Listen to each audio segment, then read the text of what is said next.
Welcome everyone. This is Summary Sweep. Let's get right to it. Maybe it's because humans are first, humans are last, or that we're just separated by too much time and space. Here's why alien contact may never happen. Over the millions of years that Earth has been habitable, for less than 1% of that time has there been a technological species present. Us humans. Other habitable planets may never develop life or any life beyond bacteria. So there could be countless hospitable planets that are either barren of life or just covered in slime. But in this thought experiment we'll go beyond the possibility that life never got started or that life just barely got going. Let's say that we have a planet conducive to photosynthetic life. There will be moss, grass, flowers, and trees. This would be a planet teeming with life, but only inhabited by plants.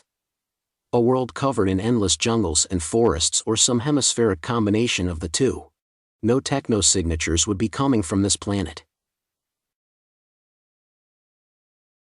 Taking things a step further, let's say there is complex life.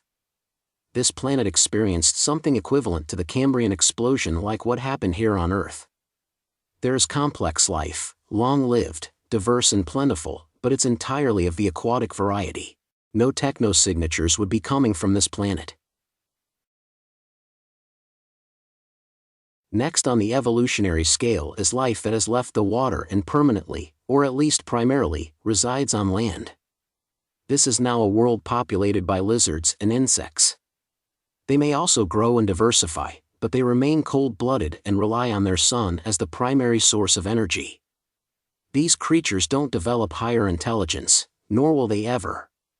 The prehistoric creatures here on Earth had between 300 and 500 million years to develop higher intelligence, and it never happened. No technosignatures would be coming from this planet. Humans became who we are, as it relates to intelligence, less than 5 million years after our branch of the evolutionary tree diverged. And we split from an already existing group of mammalians. It was not a given that mammals would even get their chance at a higher evolutionary tract. There are at least 3 known extinction-level events that cleared the way for our ascension, most notably 65 million years ago when an asteroid took out the remaining dinosaurs. Since it seems that higher intelligence and being a mammal are correlated, remove the preceding extinctions from history and the Earth is still a safari planet infested with giant reptilian killing machines. I would say without going any more in depth that these few simple facts solve the Fermi paradox. But in continuing with our thought experiment, let's assume that amongst these habitable worlds, some species evolved to become hunter-gatherer types with tribalism as the basis of their social structure, as it occurred here on Earth. We must also consider habitable zones and migration as the solution to remaining within those zones. A habitable zone is defined as an area with enough food and water that is not too hot or too cold. The habitable zone ensures a subsistence lifestyle can be sustained and is free of serious conflict with others or their surroundings. These are beings relatively free of conflicts, so there is no armed war. And with no armed war there is no arms race. This is why we say this. War has driven technological advances on Earth more than any other endeavor. So if there is no war, there is no technology, at least on a scale and with the speed of advancement seen here on Earth. These beings will live in balance with the natural surroundings versus attempting to bend it to their will. While it is a way of life that is harmonious with nature, it also means that existential threats may go unmitigated. Here are 2 examples of threats, both gradual and sudden. In the first scenario, an insect destroying a major food source could be dire due to a lack of pesticides or any pest control measures. This species would therefore slowly die off.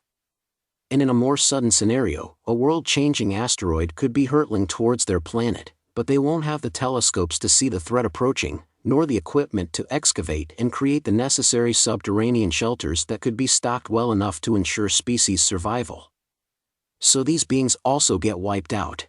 No technosignatures would be coming from this planet. So if aliens are out there, and they most likely are, in some form or another, technology will probably not be as ubiquitous amongst these beings as science fiction authors and Hollywood would have us believe. we will probably have to find them instead of them finding us. Leave your comments below.